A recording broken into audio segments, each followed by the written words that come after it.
Bonjour et bienvenue dans cette nouvelle vidéo. Je me présente, je m'appelle Angélique Capron, je suis mandataire immobilier et l'auteur du blog vivredelimmobilier.com. Aujourd'hui, nous allons parler de la vente longue. Qu'est-ce que la vente longue? La vente longue est utilisée lorsqu'un vendeur vend son bien en premier lieu pour en acheter un second. Dans cette vidéo, nous allons voir les avantages et les inconvénients de la vente longue. Mais avant d'aller plus loin, tu es libre de télécharger ma formation gratuite sur les impayés et mon livre Vérifier la solvabilité du locataire. Je te mets le lien ci-dessous. Voyons ensemble les avantages et les inconvénients de la vente longue. C'est parti!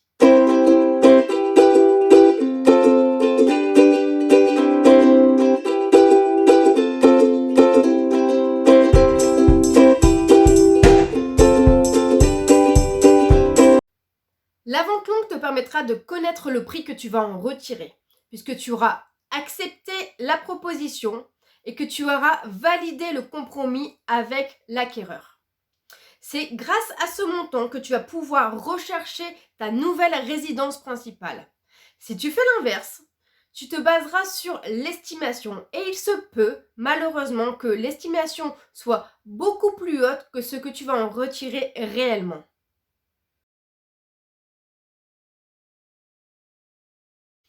La vente longue te permettra d'allonger la durée de vente. En général, il y a un délai de 3 mois entre la signature du compromis et la signature de l'acte authentique. Grâce à la vente longue, tu vas pouvoir avoir un délai de 6 mois si bien sûr tous les parties sont d'accord.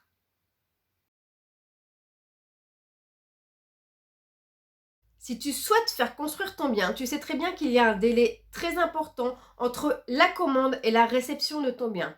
Il se peut que pendant ce laps de temps, tu sois obligé d'aller en location. Et grâce à la vente longue, tu vas pouvoir gagner quelques mois de location, ce qui n'est pas négligeable lorsque tu fais construire ton bien.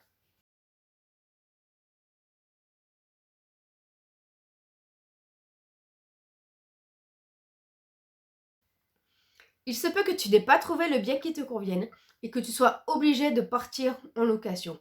On le sait, lorsqu'on fait un deuxième achat, on est beaucoup plus pointilleux. Il se peut forcément que ta vie ait évolué, je l'espère, et que tu aies une famille, que tu recherches un bien avec plusieurs chambres, avec un jardin, etc.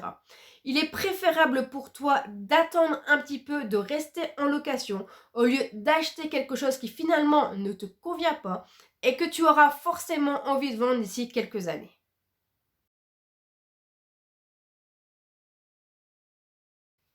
Lorsqu'on signe une offre de prêt, l'offre de prêt est valable durant 4 mois. Il se peut qu'après ces 4 mois, la situation de l'acquéreur ait changé, par exemple qu'il s'est fait licencier et que malheureusement la vente ne puisse plus aboutir. Alors je te rassure, c'est vraiment très rare, mais cela peut arriver. J'espère que cette vidéo t'a plu. N'hésite pas à me dire dans les commentaires ce que tu as pensé de cette vidéo. Si tu as des questions, n'hésite pas à les poser. Et moi, je te retrouve pour une prochaine vidéo. Salut!